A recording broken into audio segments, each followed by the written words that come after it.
Hi, Fad Campers, it's Grace here, and I have some new stand-up dates I'd love to tell you about. If you're based in the UK, I will be doing some dates in July and August, and I'd love to see some of you there. I'll be in Leeds doing a work in progress with Amy Annette on July 4th in the Hyde Park Book Club. I'll be in Brighton on July 6th with Alison Spittle in the Comedia Comedy Club, and I'm going to be doing my own work in progress show in Glasgow on July 12th at Good Egg Comedy. Also, then, I will be at the Edinburgh Fringe, of course, for the entirety of August, from July 30th to August 24th. I'll be at the Assembly George's Square, the Crate, 10 to 3 every day. Would love if you could tell anyone you know who's going to be at the Edinburgh Fringe to come see my show. I'd really appreciate it. Thanks, guys. Hello, Fad Campers. It's Grace here. Now, before you go listen to the brand new episodes of Fad Camp, I just want to let you know that I am on tour in 2026. Yes, I'm going to be bringing my brand new stand-up show, Did You Hear We're All Going to Die, to Ireland and the UK, and I'd love to see some of you there. The tour kicks off in Ireland in February. I'm going to Drogheda, Limerick, Galway, Belfast and Cork. And in the UK, I'm going to be in Leicester, Bristol, Brighton, Edinburgh, Manchester and Leeds. You can get the link to all of those tickets on my Instagram or TikTok accounts, Grace Mulvey Comedy and Grace M Comedy. Thanks a million. What's the best way to reduce? Eat plenty or starve yourself? 30 pounds in just 18 weeks. Jenny Craig totally worked. I love to eat, but overeating made it impossible to lose weight. My body wants bread, and I'm going to give my body what it wants. Oh my God. So I lost Naturally. Medical studies prove that overeating is the number one reason for weight gain. If you need to lose weight, use Slimming Naturals Weight Away and bring your weight down without the use of unsavory. Welcome to Fad Camp, a podcast that throws a comedy eye over our societal obsession of diets. Now, a little disclaimer, we are not health experts, but we are fad diet connoisseurs. I'm your host, comedian Grace Mulvey. And I'm your co-host, Connor Dowling. Welcome to Fad Camp.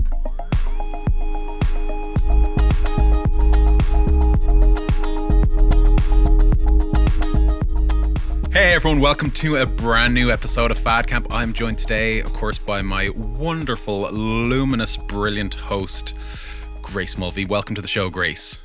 What an introduction. Considering I don't feel very luminous right now because I've been telling Connor how much I've been having a rotting bed day. You know, like a day where you're like, this is the only thing I'm doing today, lads. It is like 7:30 and it's probably the second time I got out of bed. Well, we'll call it to record the pod. We'll call it rebellious relaxation. You're a busy woman. You've got a lot on your plate. Oh my God. Rebellious relaxation is a nice one. I'd also call it radical relaxation. And let's be also honest, it's probably burnout relaxation. Yeah. It's the type of relaxation you can only have in a gig economy because we're all working all the time to just survive. That when I needed a burnout day where I was like in bed, I'm not gonna lie, I had like, What's your routine? What's your relaxation routine? I feel like everyone will want to know. But like a burnout day. No, you're putting me on the spot now. Your self-care routine. A self-care routine is not what today is. Today is a sloth. Like, I think every so often you wake up and it's like your body's been craving this for a while. And today was like the first day where I kind of didn't have to, I didn't have to go anywhere. And I was like, I went down to do my food shop. And lads, when I was in Lidl, I was like, yeah, the moment I get home, I'm getting straight into bed. Like I didn't want to see people. Yeah. I was annoyed I had to be around other human beings. I basically bought a load of chocolates, some cookies. I, for dinner, had just bread and butter there. I just stayed in bed and watched a load of 30 Rock because I was like, that's what my body needs to do today. What relaxing is, though, is very different. And I try to do that, like, obviously on a daily basis because we all have to relax.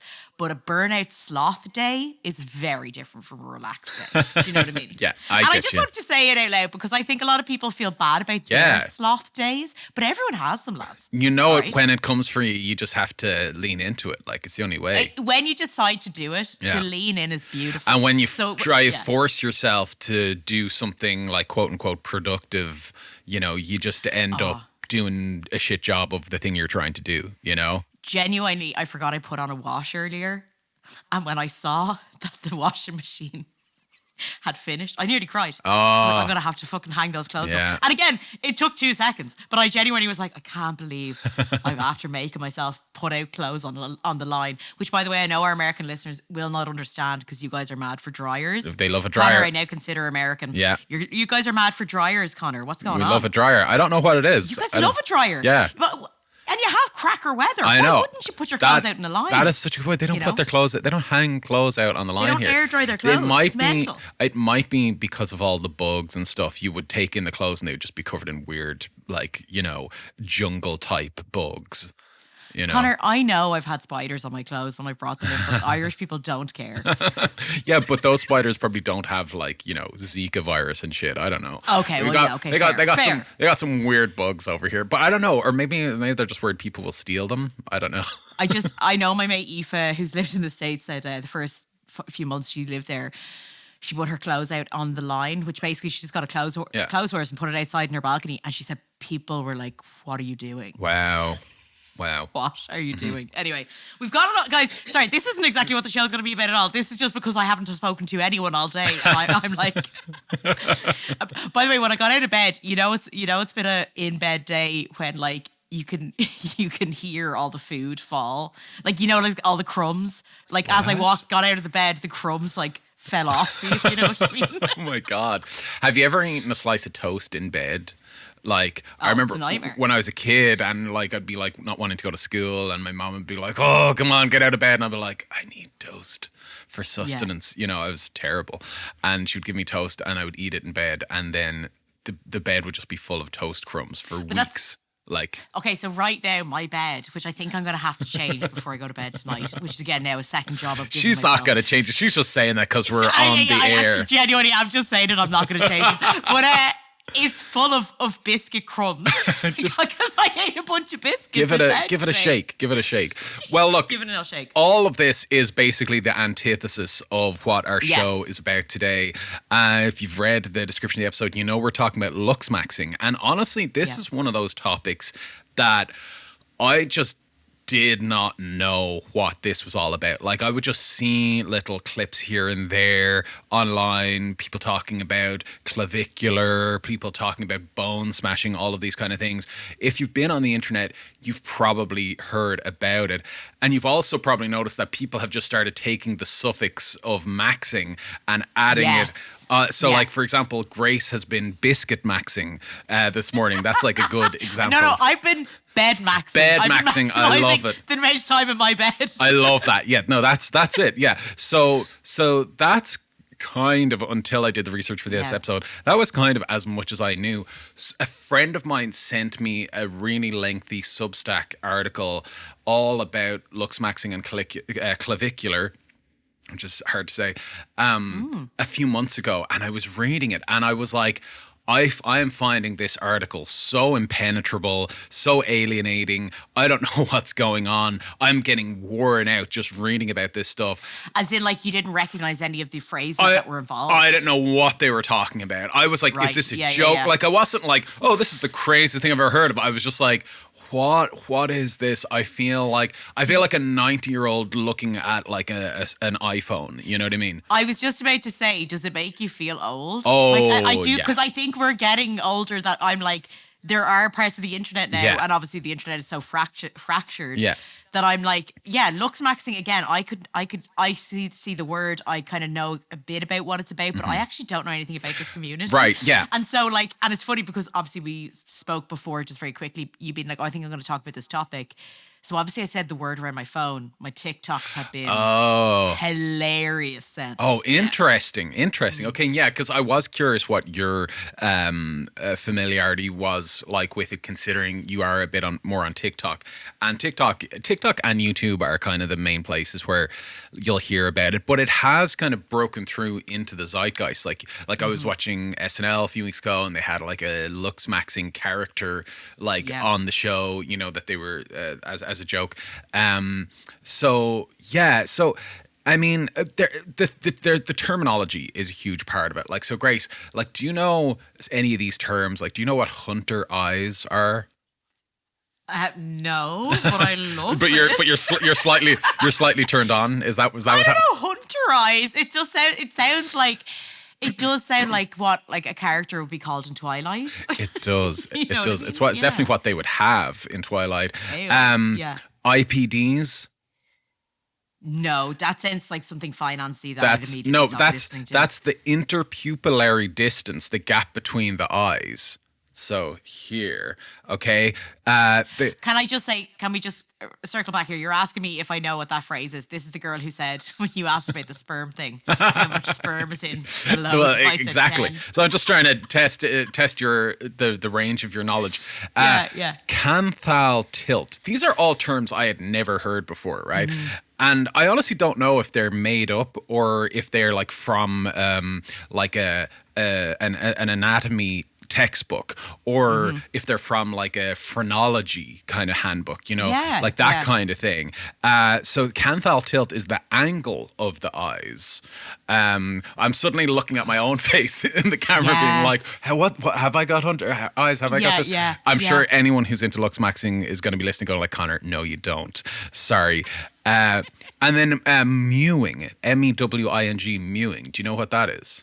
A tongue exercise that supposedly improves the shape of the jaw. Oh my God. Okay, so I didn't understand that phrase, but I am telling you. No, I've mentioned I'm doing a 90-day social media kind of cleanse thing. I've only been on social media 10 minutes a day, 10 times a day, Jesus. Anyway, but in my very hedonistic, constantly online days. Yes. I have done some of these exercises to try and make my jaw look less round than it is now. Well, that's great. That's what it's all about. It's the us round facers. We do not score high on these scales. Okay, it's all about sharpness of the jaw, sharpness of the cheekbones. But can I say, right? I will say that loads of people getting fillers, getting all these, you know what I mean? All the people who might be a bit thinner these days are now getting their faces puffed up a bit. Oh, are they? Because they want to look younger. Because, baby girl, the round faces, That's we true. stay young looking. We stay young looking. It fills, we mightn't have the sharp jaw, it but fills in the cracks. Yeah. So look, just to give you a general definition, because this was actually very helpful to me, Looksmaxxing is an online extreme self-improvement practice focused on the process of maximizing one's physical attractiveness. The term is a neologism which was coined on incel message boards in the 2010s. Oh, Did you know about its incel roots? Did you know about this? Because I didn't have a clue when I first started hearing about it. No, I didn't at all. And I think what I have, though, I will say, Looksmaxxing I associate more with men. Like the manosphere kind of thing? Yeah, no, just with men. I don't know why I associate it with men. It is. It is definitely. Because you know why? It sounds aggressive. Right, absolutely. Yeah. And it does kind of lean into that sort of like techification language of like, you know, like optimizing your looks, modifications, things like that, as opposed to like different type of language that we used for things related to women's appearance, right? Which we can talk about as well.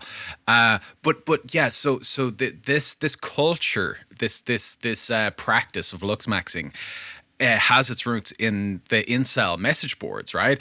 It says previously the phrase had limited usage on obscure internet forums, but was popularized on TikTok by primarily male content creators in the early 2020s. The term has commonly been associated with the black pill ideology, which espouses that female sexual selection is primarily based on external physical qualities such as height and attractiveness, while qualities such as kindness and personality are ignored or even cause rejection. Are you familiar with that sort of black pill kind of like world? Wait. Sorry. Yeah.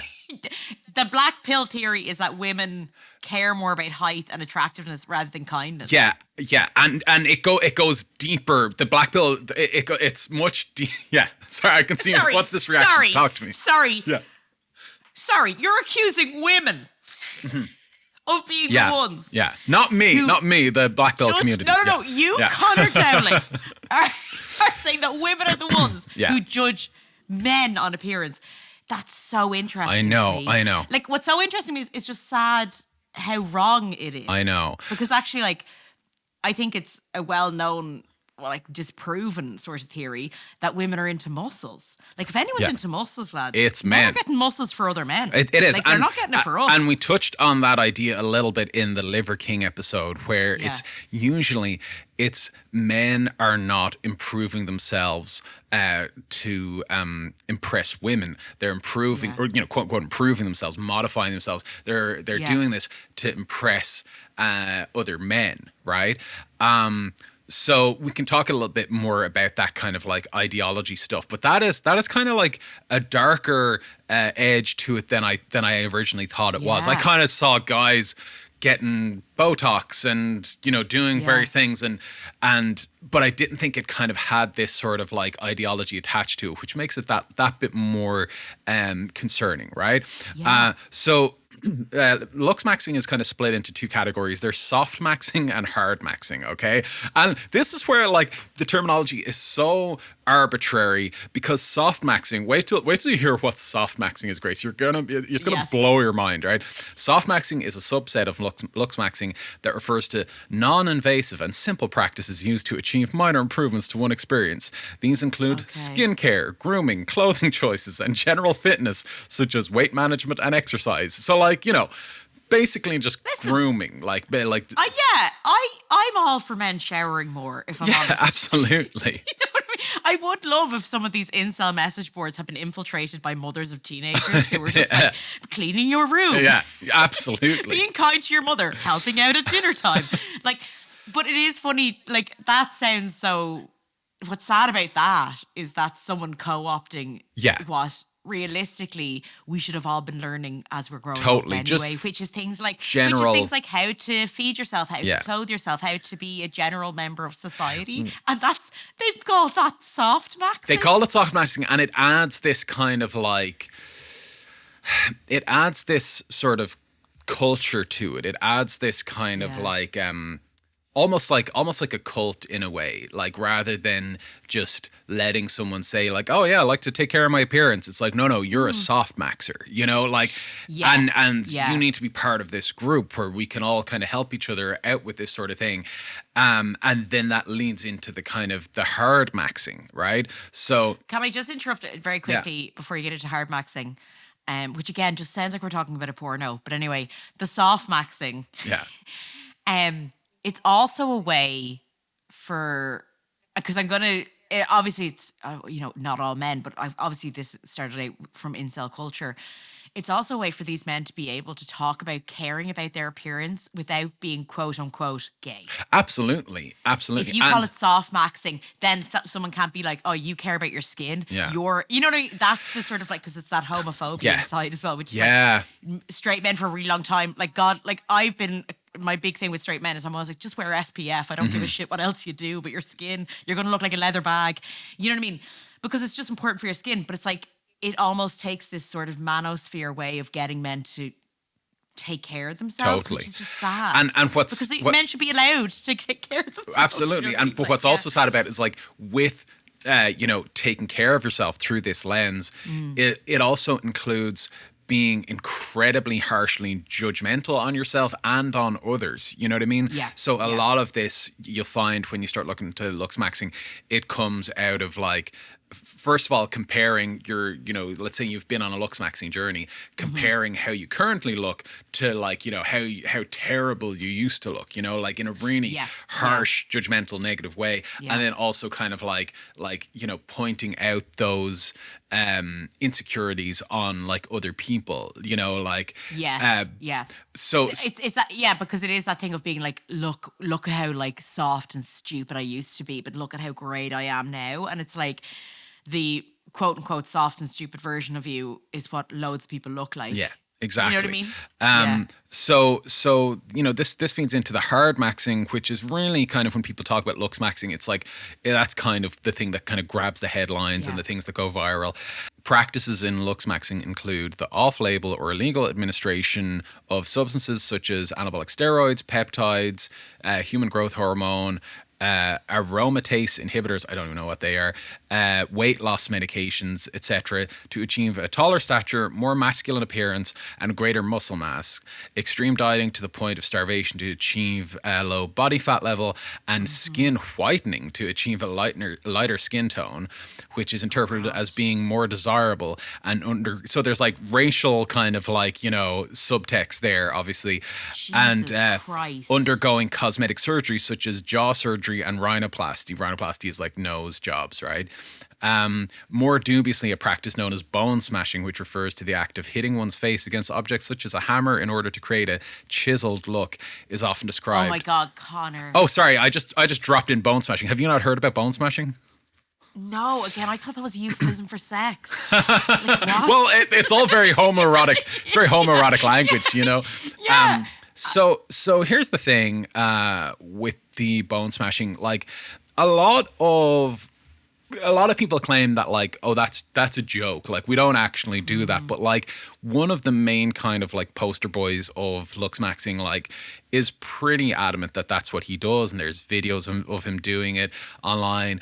The idea of bone smashing is that you punch or hit with a hammer or a hard object your cheekbones and your jawbones and things like that to create like micro fractures, which when they heal will grow back stronger and sharper. Oh my God. So you'll look more chiseled, and a lot of these like Looksmaxxing guys look quite chiseled, so it'd be hard. Yeah, but I would imagine a lot of this is, and I obviously have to, well, I'm not naming anyone, so is from steroids. I mean, you mentioned steroids before, but we've known how much steroids and, plastic surgery change, men's face shapes. I mean, all you have to do is look at a lot of superhero movies and you're going to see men. Not that I'm saying any of them have taken steroids, but you know what I mean?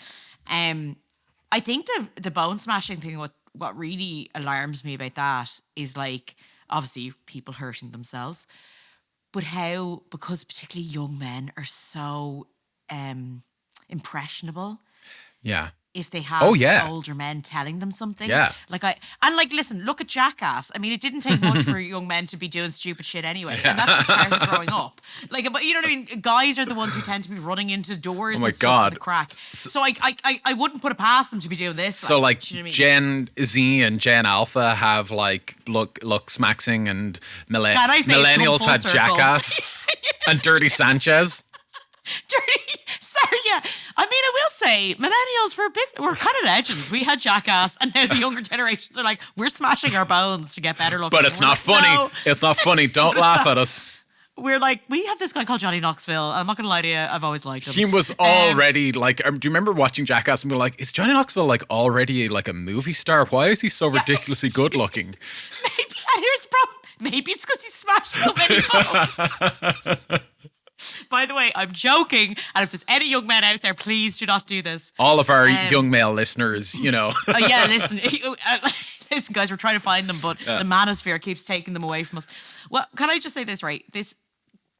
Bone smashing, this is going to be a bit of a jump here, but talking from like Fad experiences, and I've heard these lyrics sometimes in songs as well. I don't know if you ever came across this, Connor, but I used to do this thing with like a marker on my body when I was younger, trying to like where I would like cut out the fat. Oh no.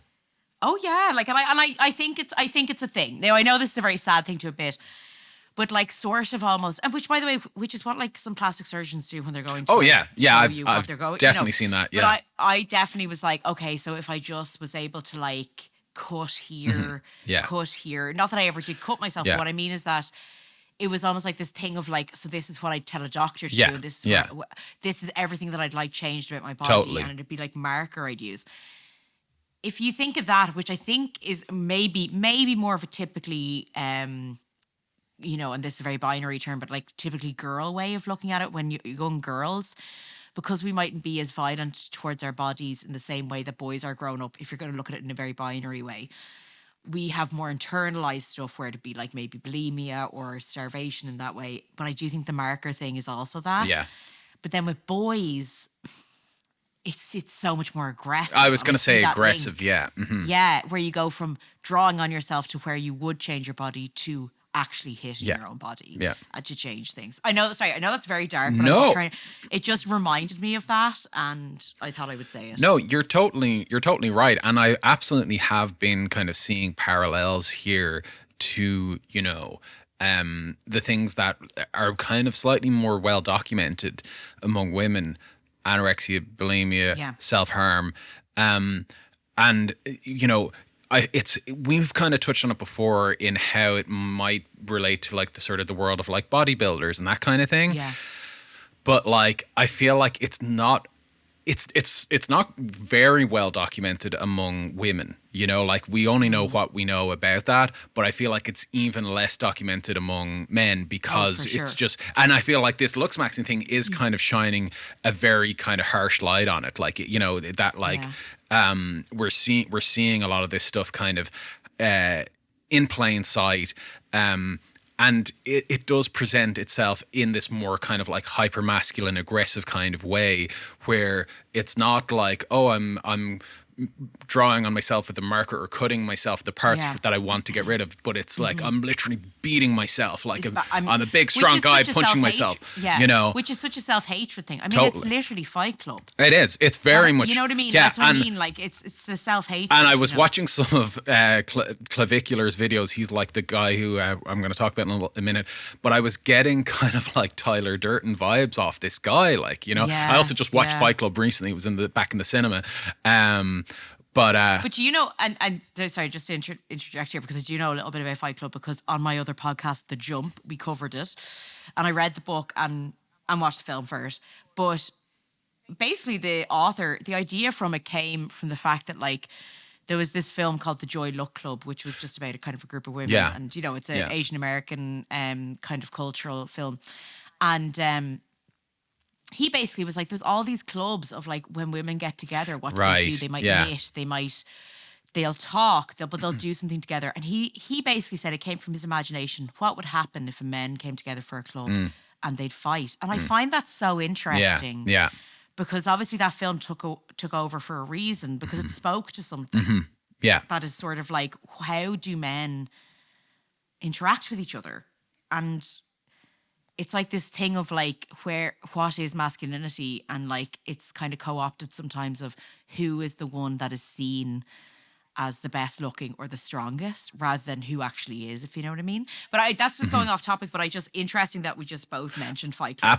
Absolutely, yeah. And I think Fight Club is such an interesting one as well. And like, I feel like I'm seeing a lot of commentary about it now being like, how it is the movie in particular, how people are like, oh, it is this kind of like expose on like toxic masculinity and all that sort of thing. And it's like, while I think the book was, I feel like the film like it really kind of just like makes it be like, this is fucking cool. Like, you know what I mean? Like, I'd say a lot of guys came away from watching Fight Club being like, Tyler Durden's my fucking hero. If only I could be more like him, But sure, listen, Christian Bale has talked about the fact that with American Psycho, literally he has finance guys coming up to him and be like, you're my hero, man. And he's like, that is the wrong take. I have come across stories in the Looksmaxxing world of guys who idolize Patrick Bateman from American Psycho.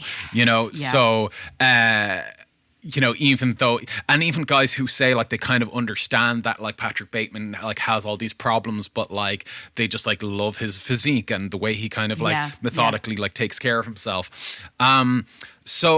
Yeah, like, so look, this is like a lot of this is rooted in this kind of red pill, black pill ideology, which are like quite like dark sides of the internet. Like, I mean, I don't know how much you know about it, Grace, but like the red pill like community, it takes inspiration from the Matrix, in which Neo is offered a choice of two pills, the red pill or the blue pill. If he takes the blue pill, he will continue to exist in the world as he knows it, which is actually a simulation controlled by sentient machines. If he takes the red pill, he will be released into the real world, where the curtain is pulled back and the truth is revealed. So the red pill community, it's very kind of like conspiracy minded. It's like, I have taken the red pill, so I see the world for how it truly is. And in the manosphere, those who have been quote unquote red pilled see sort of the real nature of women's behavior and their dating preferences. They basically say that men are socially, economically, and sexually at the whims of women's and feminists' power and desire. Okay, Grace, I'm just going to let you go punch a wall for a second while you hear that. As a single 37-year-old woman, it was like, you know, I can tell you they're not. So this is like the fuel of like the incel world, where they feel these like, think about these poor young boys who feel so like powerless, and they feel alienated, and they go, oh, I know what must be the cause of all my problems. It's women. It's those attractive, powerful women who would never give me a second look. So they must be the enemy. But really, guys, it's the patriarchy that's got you down, okay? Yeah, I hate to tell you. But so the red pill community kind of like latch on to those boys, and then they kind of radicalize them. But then if you want to go a step further, it's into the black pill kind of territory, which I really know even less about. But the definition I found online, where people say basically it's a nihilistic worldview among incels that one's romantic prospects are biologically determined. That's the kind of like the key part of it. There's a very kind of like evolutionary kind of biological slant on all of this, that in quote unquote inferior men have no chance of ever having sexual relationships with a woman. So if you're not born attractive, you are doomed to failure, and it promotes fatalism and like extreme resentment towards women, right? Like women are the enemy. But these black pillars have said, well, since I'm like so biologically doomed, all I can do is like Looksmaxx to the extreme to make myself into like a highly desirable person, right? And they have all of these like terms and stuff. They have this thing called the PSL scale. So it basically they're trying with this PSL scale. They're trying to provide an empirical assessment of facial attractiveness, right?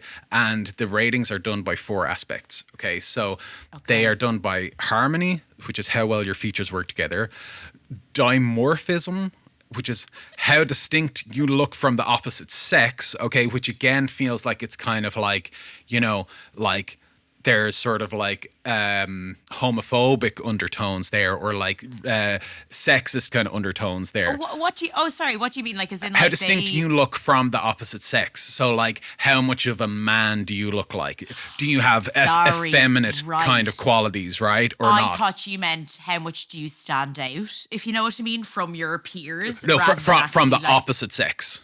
Right. Okay. Okay. Yeah. Angularity, which is how sharp you look, correlating to low. Baby girl, I'm not there. I know. This soft baby isn't there. It correlates to low body fat and miscellaneous features.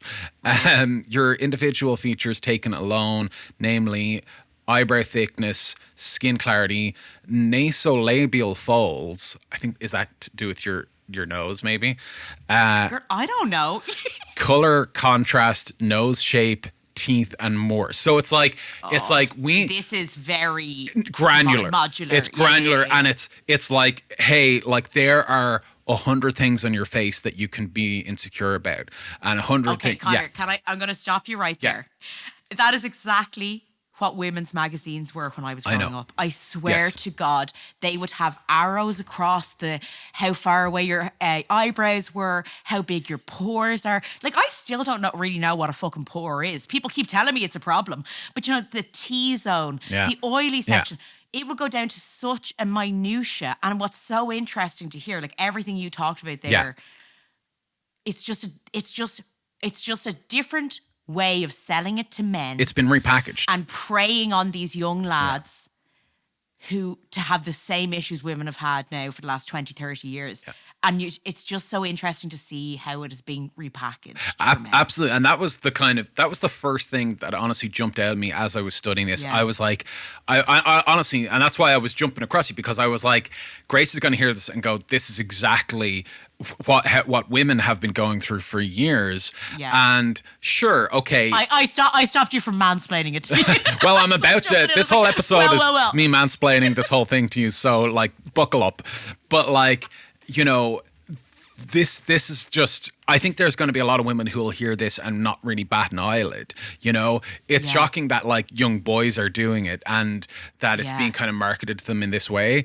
But like, it's kind of nothing new at the same time. They really just have rebranded it and repackaged it for men. I think what's more interesting to hear, the difference I'm hearing is where the aggression lies. And I know I'm saying aggression a lot in this episode, but what I mean is that like, when it comes to women for so many years with the magazines and the, like, that wasn't really a call for then a rise in fascism to happen in society. No. It was more actually, because again, women internalize stuff. Yeah.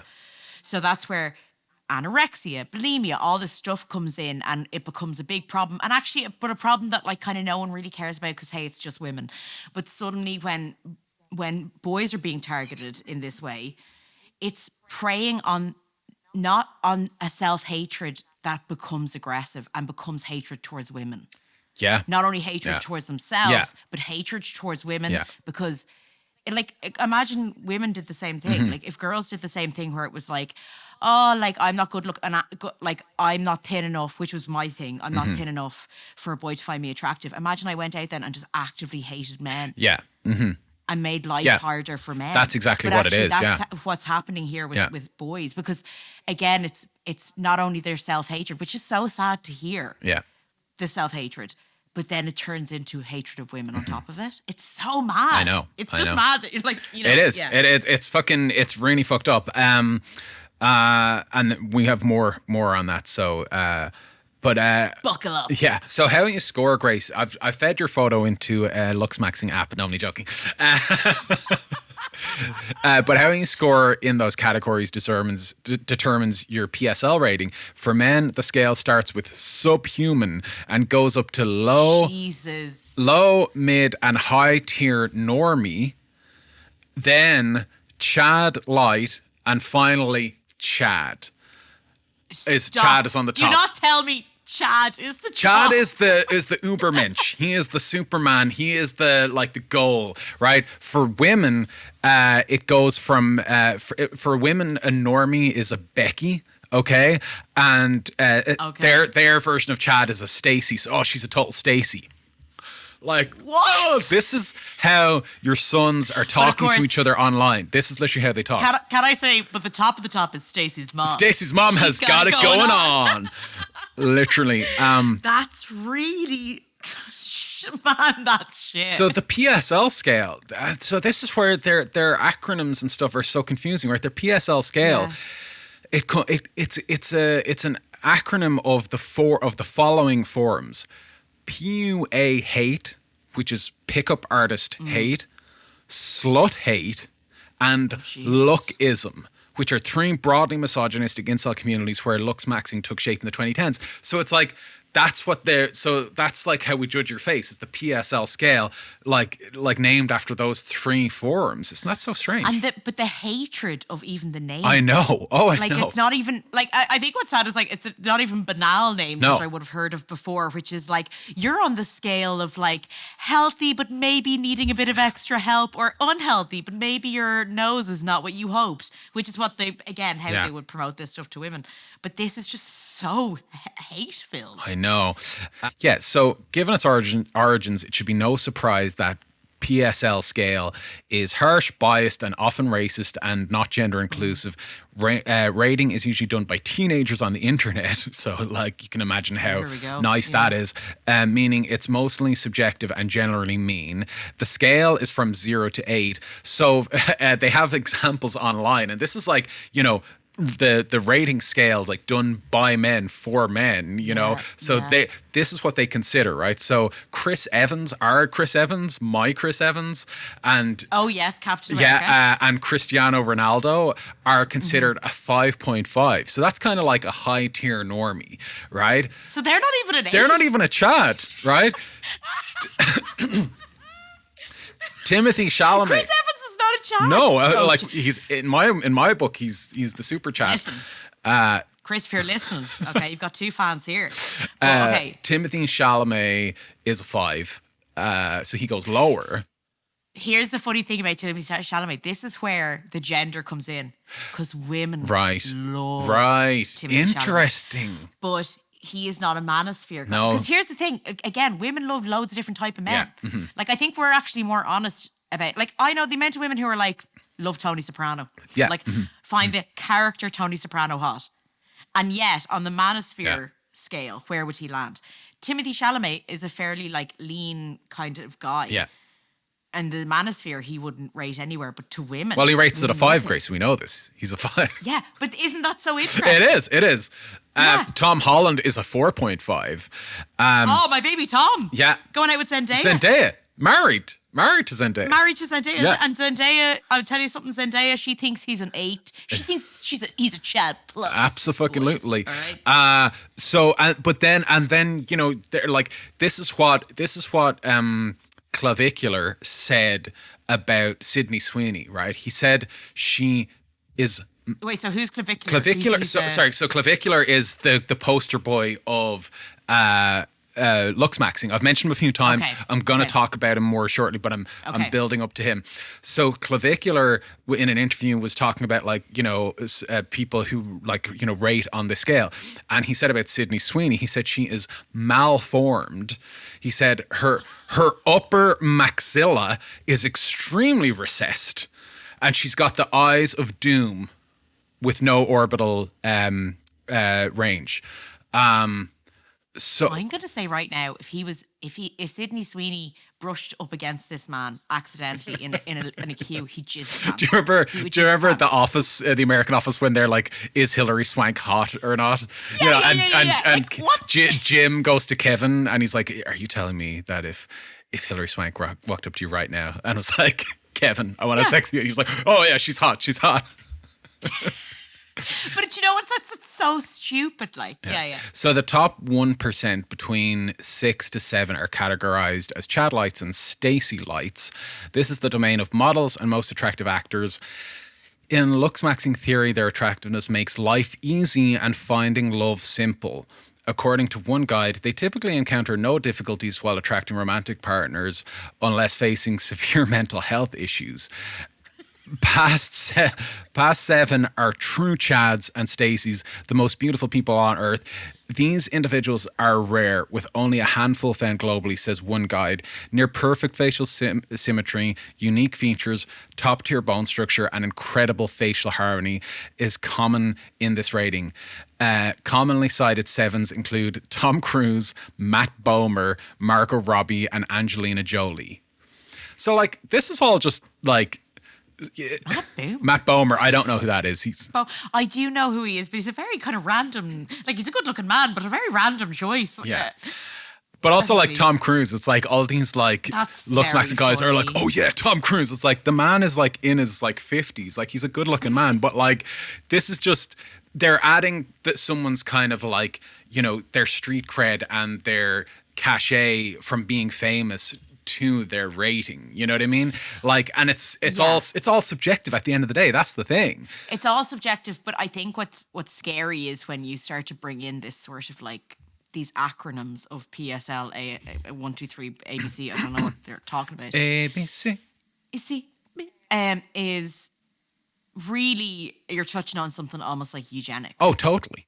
And this is where, like, because obviously we mentioned the skin whitening aspect of this before, which is like, yeah, okay, you're starting to really enter this kind of like eugenics thing where you're bringing it down to now features of like a race of people or like, you know, a religion or whatever. You know, that's where it gets really like, Jesus, this is like dark stuff that people are getting into.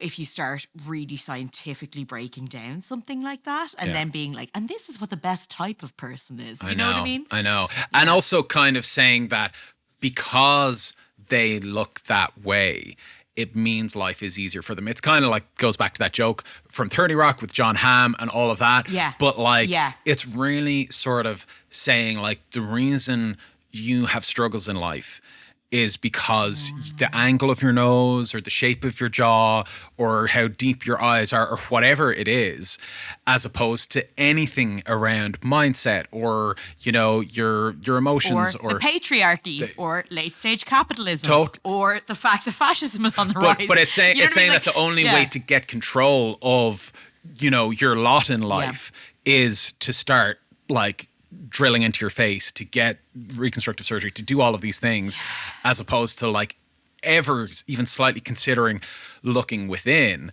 which, you know, is something that kind of comes with like years and like life experience and like, you know, that's like saying that all these people like on that list, like Tom Cruise and Margot Robbie and Angelina Jolie, that's like saying that they've never had any struggles and they've never had any relationship issues. Well, like I'm almost like, well, surely then Tom Cruise now, how many marriages has he had? Exactly. Angelina Jolie divorced twice. Yeah. Like, no offense, but like Totally. it's that thing of them being like, maybe they don't have problems attracting partners. I could agree with that. Like, I'm sure they have no problems, but that doesn't mean they attract great partners. Like, here's the thing that I always find really funny about even like, because there is pretty privilege out there. I don't doubt it. You know what I mean? Absolutely. I do not doubt that. And of course, even when you look down to things of like racism and stuff, like, you know what I mean? With this white privilege, there's all this sort of privilege by the way you appear. Okay. Definitely. However, in terms of like attraction, I find this so interesting. It's like that theory that's out here now, Connor, which is like, we've never looked hotter, yet people are having less sex. Wow. So because we're also isolated, people are actually having, and particularly less good sex. So we're all better looking because of, quote unquote, we all have the Instagram face, we're getting like plastic surgery and all this, and yet people are having less sex. Why? Because attraction is not the same as appearance. So like, you know that when you fancy someone, like if in a relationship or you're going out with someone, if someone was to look at them and get the scientific, I'm sure nothing will add up to what on that scale, and yet you couldn't find them hotter. Why is it that even with celebrities, all of us have that like guilty crush sort of thing of someone we're like, I don't know why, I just find this person hot. Yeah. You know why? Because actually attraction has nothing to do sometimes with appearance. It is something about that person. Yeah. And it's really sad because I think when I was young, I didn't believe that. Well, that's it. But that's it, Grace, because all of these theories are coming from very young men, okay? And like a lot of these things are things that you learn as you get older, and you know, like you go to a nightclub and you see like a really attractive guy like hooking up with a really attractive girl, but then at the same time you'll see like an absolute model of a girl walk around with a guy who you're like, wait a minute, he kind of like, you know, like he wouldn't be considered high on that scale or whatever, but they have a connection, they have a relationship, and it's. But and I will say you don't see that as much in the opposite way, because even say as a comedian, right? Like male comedians, they do pretty well, okay? Because women like to tend laugh. to be all over the male comedian. Like they like a guy who is confident and all that. Female comedians, we don't have guys hitting on us in the same way. I have had guys slide into my DMs sometimes. That's nice. Do you know what I mean? Based off clips and stuff like that. And they have great taste. Yeah. However, it's not the same. So are you saying that we should be hitting on female comedians at shows? Like, are you saying left, right, and bleed like center, when we go to a left, comedy right, show, and just center.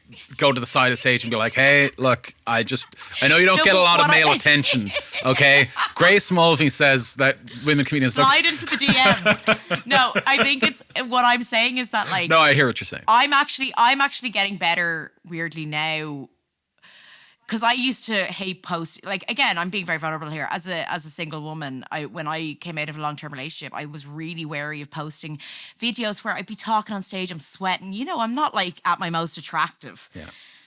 And I was like, oh, because guys won't appreciate. Now I actually don't care. Yeah. And I'm just like, I know I'm hot, so it's like fine. And sometimes the camera doesn't capture you great, whatever. I'm putting it up. It doesn't matter. Yeah.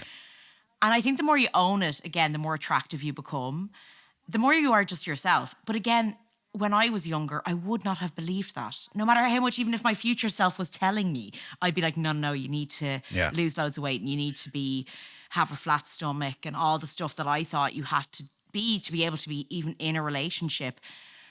It is so what young men need. Because I'm not excusing, by the way, any of the don't mistake me and Connor excusing the racism or the absolute fascism behind any of this. I'm not saying that at all. I just think that like I want for any young men who might get caught up in the looks part of it, they need older men to come and talk to them because they're not listening to women. I know. And that's the sad thing. Because if you wanted to sit down with a woman and ask her what she actually wants, I'm telling you, lads, like, genuinely, I've come across some of these red pill guys on dates. Oh, wow. And, I can tell. I'll tell you a little anecdote. I came off stage one time and I had two friends waiting for me and they had been at the gig before. So they were just waiting outside, having a few drinks, and I went down. And there was a bunch of lads there. And the lads were all different ages, from 17 to like 40. When I say dead behind the eyes staring at us, I felt like I was being stared at like I was at a zoo. Jesus. Right? And I sat down and these lads had only met that night in person. But they'd been talking on forums. Okay. Oh, that sounds dangerous. And one of the lads was young enough, like he was like 17, 18. And I was like, sorry, how do you know these guys? Because like, you know, and he was like, we just met up on a chat room sort of thing. And I was like, okay. And I was just more like, are you okay? Like, you know, you're going home tonight, you know, like blah, blah, where do you live? Like, but it was more just like he was an adult, like he's, you know, an 18-year-old. Like, but at the same time, I was like, what are you doing around these? Yeah. But it was the way that the guys were interacting with me that I was like, oh, you don't think I'm a person. Oh, God. Like, you are looking at me and talking to me, and I can tell you have like these pre-scripted questions. Right, okay. As if, you know what I mean? Like, it was like I'm at a job interview and someone's like, yes, and you said that you do comedy and you get up on stage. Tell me more. Oh, and you're like, oh, okay. And my friend had an argument with one of them because they said, well, we don't know how to talk to women. Like, how do you even approach women? And she actually was like, women also find it hard. Like, she was like, we find it hard to meet men. Like, do not, like, it's hard. I'm not disputing that. And they're like, yeah, but you have all the power. And she was like, what power? She's like, I'm sitting here and I'm like, do you know what I mean? I'm like, I get worried that someone might attack me, mate. Like, I'm not, you know what I mean? But it was the most interesting thing that I was like, oh, okay, these guys have come out now as a group and they've just ranged in all sorts of ages. And I just was like, this is kind of... that is... It felt really sad. It is sad. It's sad and it's dangerous and it's like, gross. It's all that sort of stuff. You know?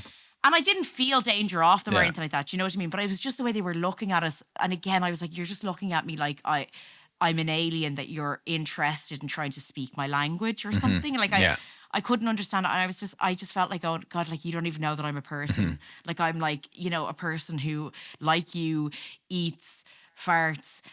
I feel unattractive many times like you. You know what I mean? It's just really hard to get that across to young men in particular. Absolutely. You know? And, you know, I also think like a huge problem with this is, you know, just the internet. Like the internet would have you believe that every person on the street, it has some sort of political or social kind of agenda, you know, but most people, no matter what I think they believe, like, are on the street are just going to be like very kind of like respectful and getting on with their own kind of life, you know, but like reading the research from this episode, there's a temptation to walk away believing that every teenage boy in the world is on incel forums and they're all red pilling and Looksmaxxing and all this sort of stuff. And it's like, no, it's a problem. It exists and it is out there,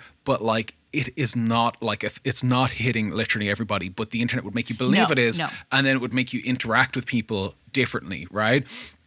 And and like you say, you like bumping into those guys, that thing, really fucking weird and sad, but probably quite rare as well. You know what I mean? Oh, no, but that's the reason not it the sticks norm. out to me. Yeah, the reason it sticks out to me is because I'm like, that has never happened to me before nor since. And I hope it never does again.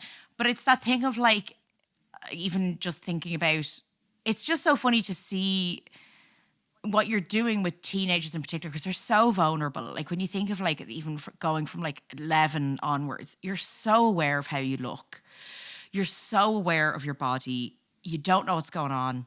And I think for me, the big thing is like, how are we going to talk to young men as they're aging and go, listen, you're going to start feeling this pressure, much like young women. How do you talk to women and go, like young girls, and go like, okay, so like you're going to start to feel this pressure from like, this isn't actually how people look.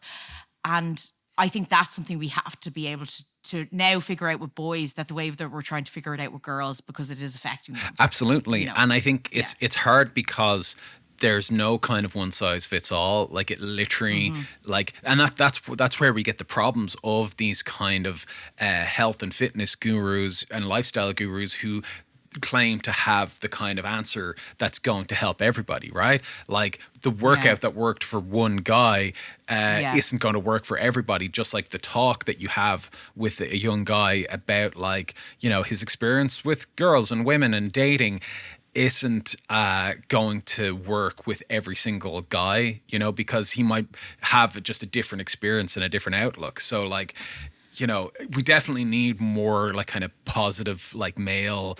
We need positive, and also I would even argue, because social media isn't going away.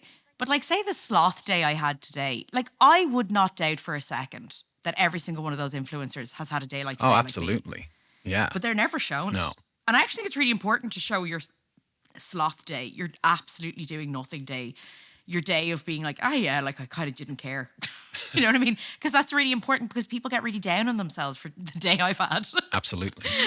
And I couldn't feel more joy right now, if I'm honest with you guys.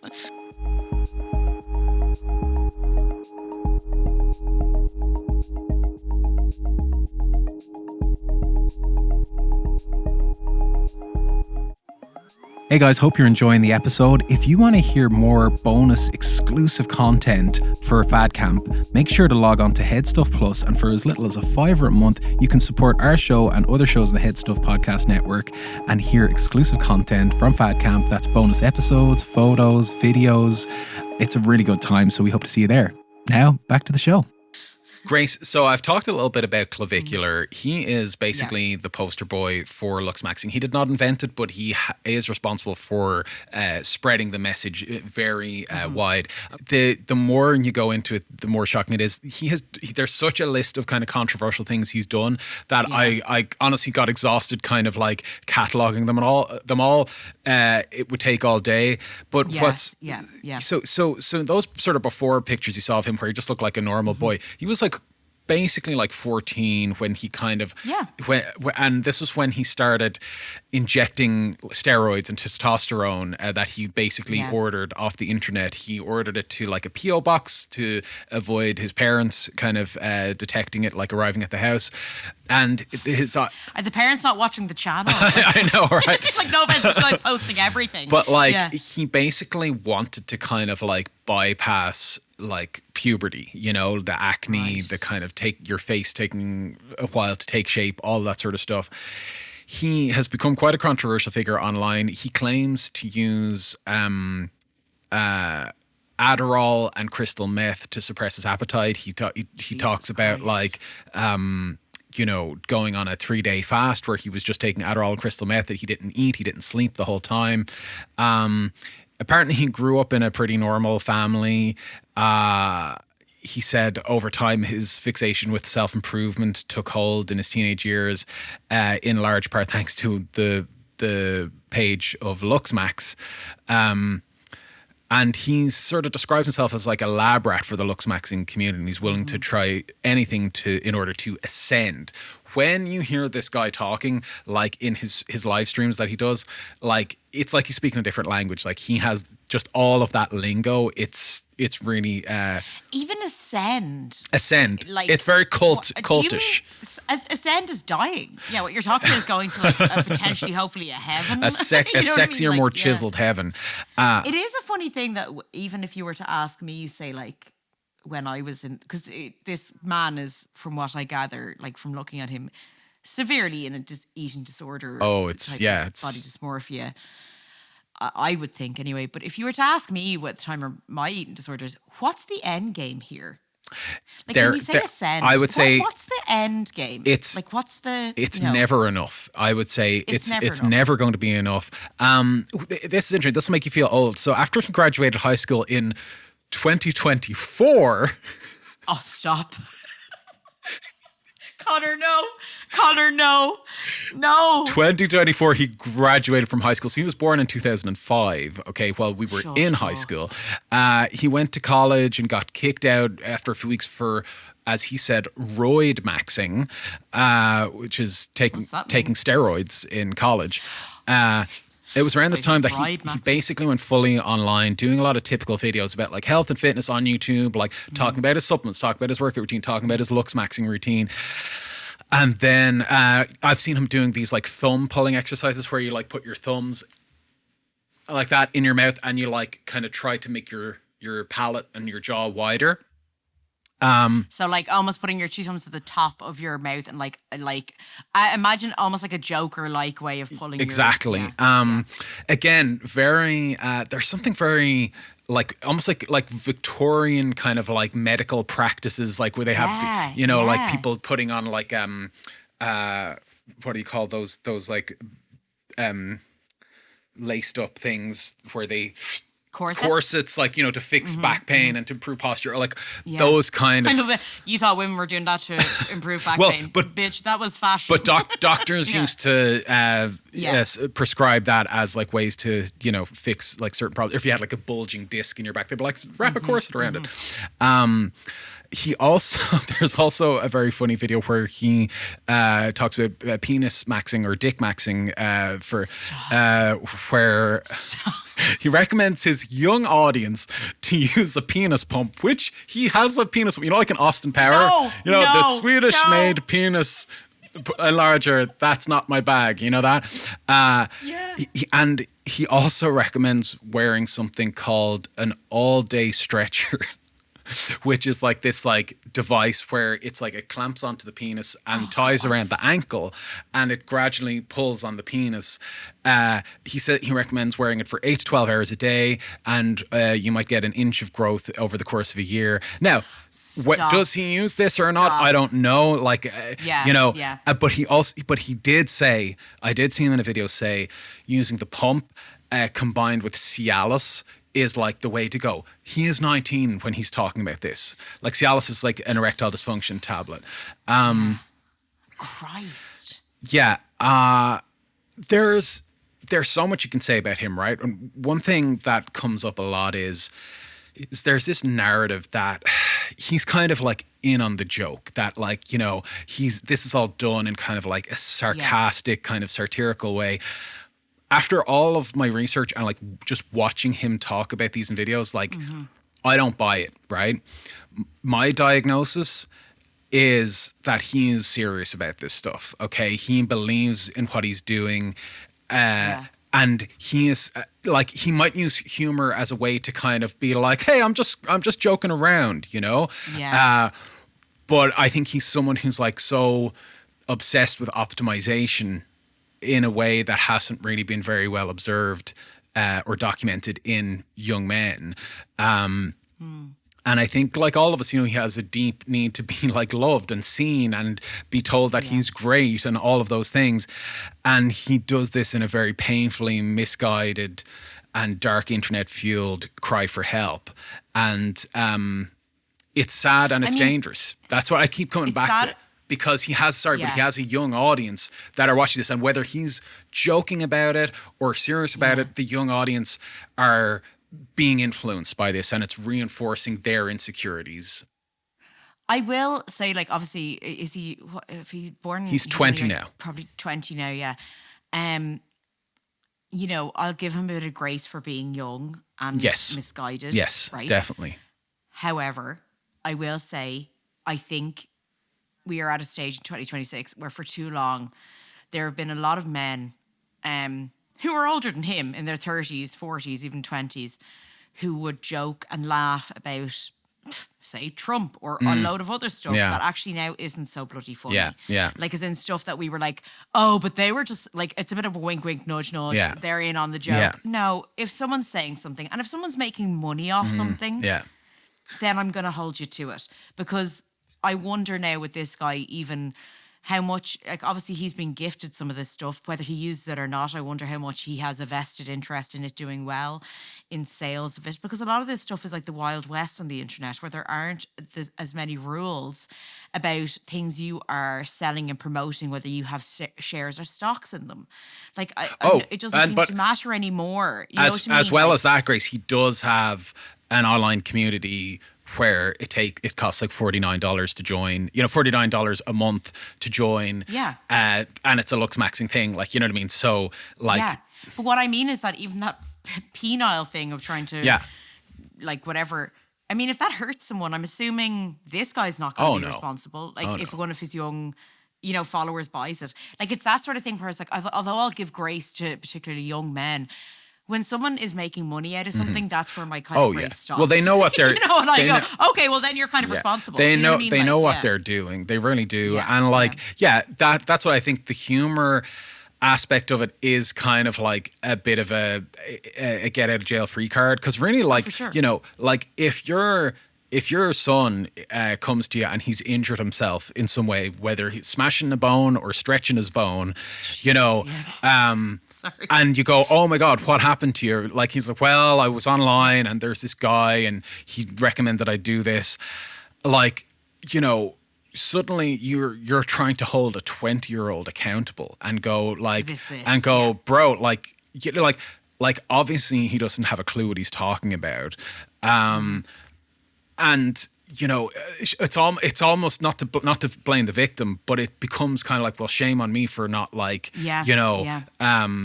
for buying into it, but like, but not to blame the kid, not to blame the kid who gets injured, but like, it's like, it's kind of like the blind leading the blind is what I'm trying to say, But it's like this thing, even to argue, like I remember, I think it was in Tina Fey's book, and it was the only time I've ever, like I was like, oh, I don't know if I agree with that, like, in what she'd written there. Yeah. Where she was like, talking about, what is it, Photoshop? Yeah. Like, that was the big thing when she was like, particularly on magazines, she was like, I allow Photoshop, but who here falls for Photoshop? And I'm like, I did when I was a teenager.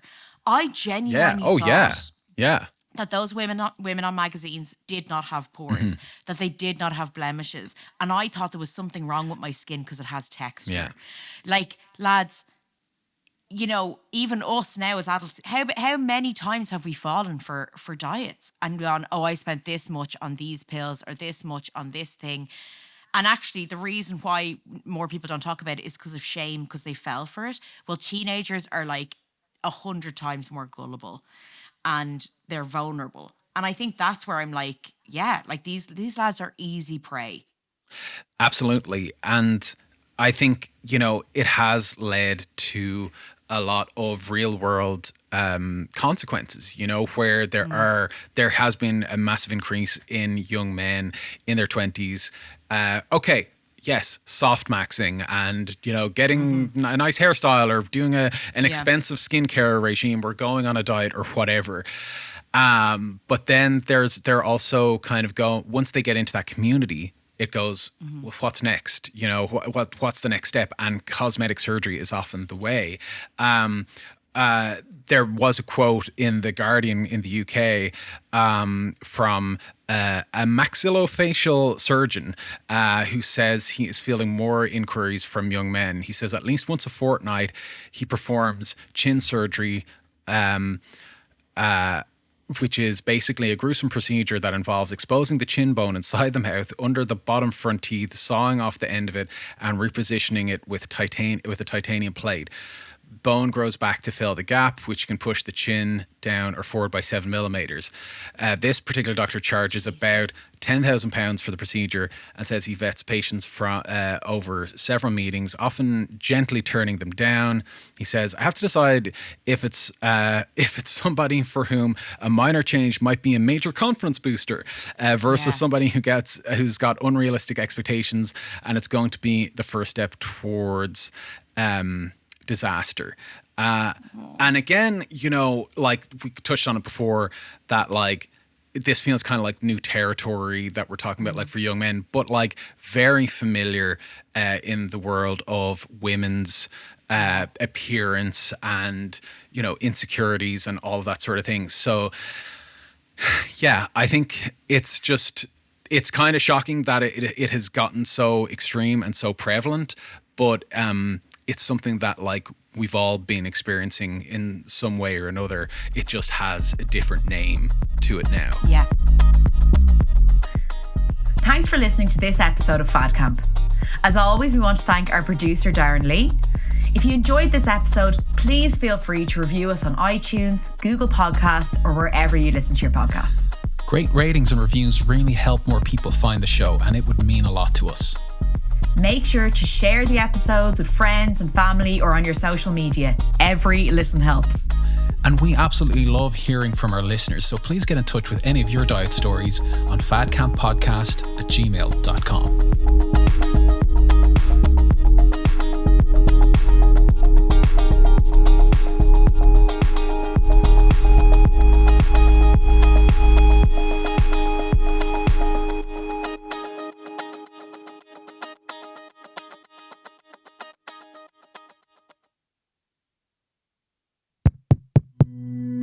This show is part of the Head Stuff Podcast Network, a hub for the creative and the curious.